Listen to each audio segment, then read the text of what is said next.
بسم اللہ الرحمن الرحیم۔ السلام علیکم۔ تقریباً 13 سالہ لڑکا بازار میں آوازیں لگا رہا تھا، لیکن آواز لگانے سے ہی لگ رہا تھا کہ بیچارہ ابھی اناڑی ہے۔ سنو بیٹا، 2 انڈے چھیلنا، میں نے اسے روک کر کہا۔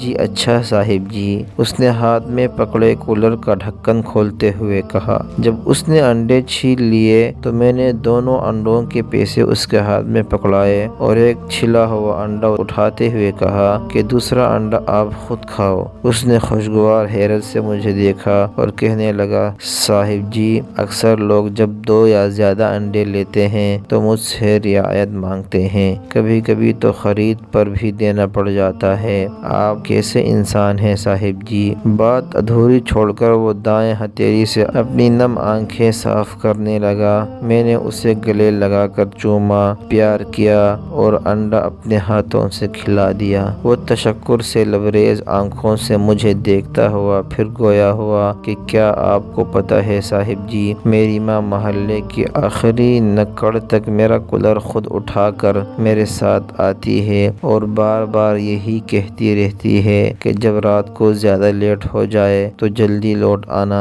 تیرے آنے تک مجھے چین نہیں آتا، اور جب لوٹ کے جاتا ہوں تو ہر رات اسے دروازے پر ہی پاتا ہوں۔ صاحب جی، کوئی ماں بھلا سردی میں بیٹے کو باہر بھیجتی ہے کیا؟ نہیں نا، لیکن والد صاحب کے فوت ہو جانے کے بعد کمانے والا جو صرف میں ہوں۔ اسکول سے آتے ہی کولر اٹھا کر انڈے بیچنے نکل پڑتا ہوں اور رات گئے تک بیچتا رہتا ہوں تاکہ گھر اور میرے اسکول کا خرچہ نکل سکے۔ آپ کا دیا ہوا پیار زندگی بھر یاد رکھوں گا۔ بہت بہت شکریہ صاحب جی، اس نے کولر دوبارہ کمر پر رکھتے ہوئے کہا۔ جیتے رہو بیٹا، اللہ تعالیٰ آپ کی تمام مشکلات آسان کرے۔ اس کی دکھ بھری داستان سن کر میری آنکھوں کے گوشے بھی بھیگ چکے تھے۔ میں حیران تھا کہ بیچارہ دکھ سے اتنا بھرا ہوا پھر رہا تھا کہ تھوڑا سا پیار ملا تو بنا پوچھے ہی سب بتاتا چلا گیا۔ میرا من کر رہا تھا کہ اس کی امداد کروں، لیکن خالی جیب میرا منہ چڑھا رہی تھی اور میں سوچ رہا تھا